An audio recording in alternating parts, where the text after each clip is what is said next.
Bonjour à tous, ravi de vous avoir avec nous aujourd'hui. Nouvelle conférence Compagnie financière Jacquer. Donc un petit résumé de cette conférence autour du thème des nouvelles technologies, des politiques publiques et des politiques de l'innovation.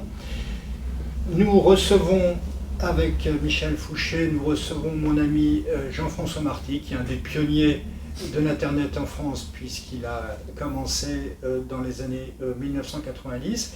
Et sans plus tarder, je voudrais poser une question concernant l'actualité et savoir où nous en sommes aujourd'hui en matière de technologie en France, en Europe. Alors on peut dire, dans la matière de technologie, qu'on aborde aujourd'hui la troisième vague de l'Internet. La première vague, c'était celle de l'infrastructure, dans les années 90-2000. La deuxième vague, c'était celle des services, qui ont été développés grâce à cette infrastructure. Et aujourd'hui, on est vraiment dans ce qu'on peut appeler l'Internet des données, c'est peut-être probablement plus qu'une vague, c'est un tsunami, il y a peut-être deux chiffres à retenir. C'est qu'aujourd'hui, il y a à peu près 13 milliards d'objets connectés, il y en aura 31 milliards en 2025, donc tout le monde physique aujourd'hui remonte de la donnée, va remonter de plus en plus de la donnée. Et l'autre donnée peut-être aussi importante, c'est que 90% en fait de ces datas en fait, qui sont recueillies aujourd'hui, l'ont été au cours des 2 dernières années seulement. Donc il y a une accélération de la donnée, donc ça a deux conséquences majeures d'un point de vue technologique. C'est que d'abord le fait qu'on a de la donnée dans tous les domaines, c'est qu'il y a une extension de la loi de Moore à tous les secteurs. La loi de Moore, donc c'est la multiplication de la puissance technologique tous les 2 ans et la division par 2 de ses coûts tous les 2 ans. Donc on est sur une technologie en fait finalement qui est de plus en plus disponible, de plus en plus puissante et de moins en moins chère, qui va s'étendre à tous les secteurs. On prend juste un exemple, dans l'automobile, on considère que d'ici quelques années, 60% de ce qui compose une automobile sera du logiciel, donc l'automobile est en train de passer lui aussi à la loi Moore. Et la deuxième conséquence, probablement la plus importante, c'est qu'il y a une accélération de l'intelligence artificielle qui est allée beaucoup plus vite que prévu, puisqu'en fait toutes ces données ont nourri en fait maintenant des algorithmes très forts qu'on appelle du deep learning.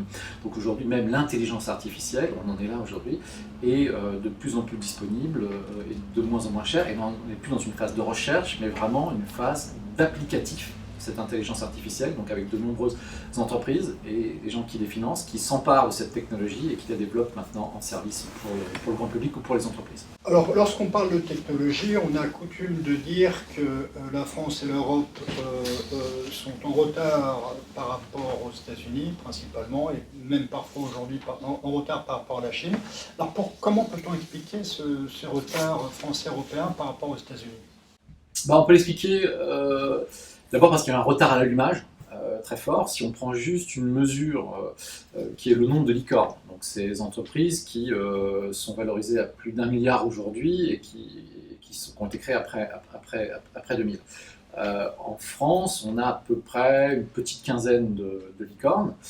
L'Europe en compte à peu près 80, alors que dans le monde, il y a à peu près, on estime aujourd'hui qu'il y a à peu près 800, 900 licornes, donc en très grande majorité américaine et chinoise. Donc il y a ce retard à l'allumage aujourd'hui qu'on constate avec cette mesure, si on peut prendre cette mesure. Ce qu'on voit, c'est qu'il y a un rattrapage très fort, parce que si on prend les futures licornes,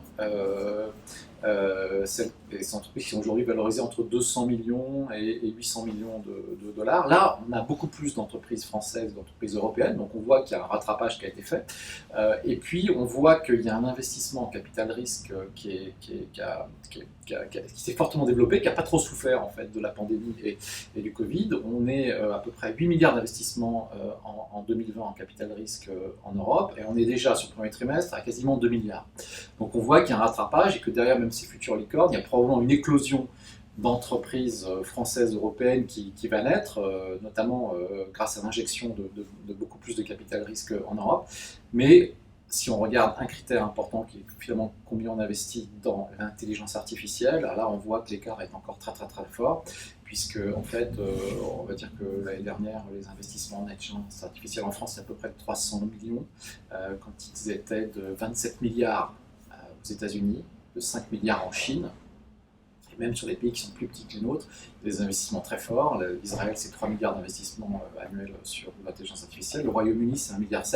Donc comparé à nos 300 millions en France, un petit peu plus en Allemagne, c'est à peu près le même ordre d'idée. Donc il y a toujours ce retard dire sur la pointe de la technologie. On rattrape, mais sur la pointe de la technologie. Alors, on voit bien à travers tous ces chiffres et ces écarts importants que la technologie est un élément de la puissance d'un État, d'une région. Mais au juste, qu'est-ce qu'on appelle souveraineté technologique? Il y a une définition qui fait référence, qui est la définition de l'Institut Fraunhofer de Karlsruhe, Institut pour les systèmes et la recherche de l'innovation. Je cite, c'est l'aptitude d'un État ou d'une fédération d'États, Europe, à fournir les technologies qu'elle juge critiques pour le bien-être des populations, la compétitivité de l'économie. C'est la capacité à développer ces technologies et la capacité à se les procurer, donc les acheter en Chine ou aux États-Unis, dans d'autres zones économiques, mais sans dépendance structurelle unilatérale. Donc c'est la question en fait de la dépendance, parce qu'on peut pas vivre en autarcie, naturellement. Et évidemment, les Allemands ont été choqués par le rachat de KUKA, industrie de robots 4.0 par Midea, qui ensuite a viré le PDG allemand, et par le fait que l'essentiel des brevets de la 5G sont détenus par deux entreprises chinoises, Huawei et ZTE. Donc la souveraineté technologique, c'est un élément de la souveraineté économique. Et depuis 2 ans, il y a en effet une accélération de la réflexion pour savoir qu'est-ce qui est critique. Et ça coïncide avec la 3e phase, ça coïncide aussi avec ce qu'on appelle à Bruxelles la numérisation industrielle. Qu'est-ce qu'il y a là-dedans? Qu'est-ce qui est critique pour les Européens? La santé, l'agriculture, curieusement, on en reparlera, l'intelligence artificielle, les infrastructures de télécom, les technologies porteuses de gros marchés, et puis tout ce qui permet d'améliorer les activités régaliennes et les services publics, en particulier l'éducation.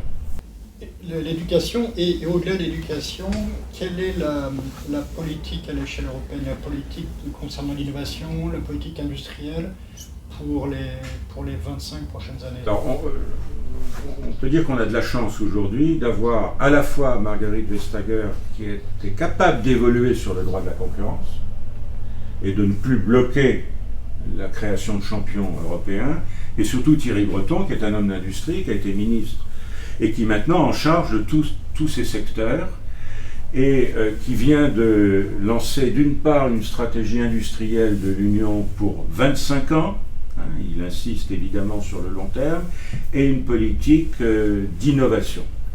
Et la dernière annonce est très récente, c'est 22 février 2021, c'est un plan d'action pour favoriser les synergies entre l'industrie civile, l'industrie spatiale et la défense.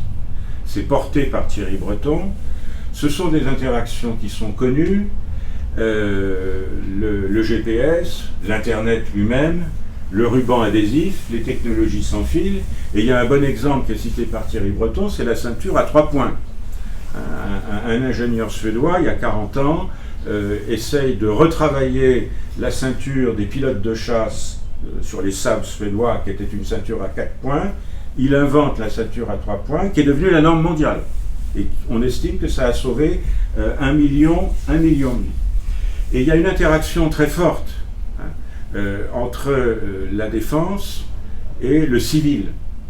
L'un des facteurs de la puissance des États-Unis, c'est l'engagement depuis la guerre froide dans le développement de ces nouvelles technologies. Il faut quand même savoir que ce sont des ingénieurs militaires qui ont donné les premières puces électroniques à Apple. Ce sont les commandes du Pentagone, de la DARPA, qui ont transformé l'Internet, qui était une invention européenne et française, en ARPANET, qui était un système militaire. Et on voit bien que tous les GAFA, en fait, ont démarré avec des contrats militaires ou des contrats d'agences de renseignement. Je pense à Facebook ou à Google. Donc évidemment, nous, comme on est dépendant en matière de sécurité militaire, eh ben, on est forcément dépendant au plan de la technologie. Et je crois qu'il faut qu'on évolue sur ce plan-là. Alors, on le paye. Notre sécurité confortable, on la paye en retard technologique. Alors, Michel, vous parliez de Thierry Breton et de son rôle important au sein de la Commission. À l'échelle française, comment voyez-vous le plan de relance?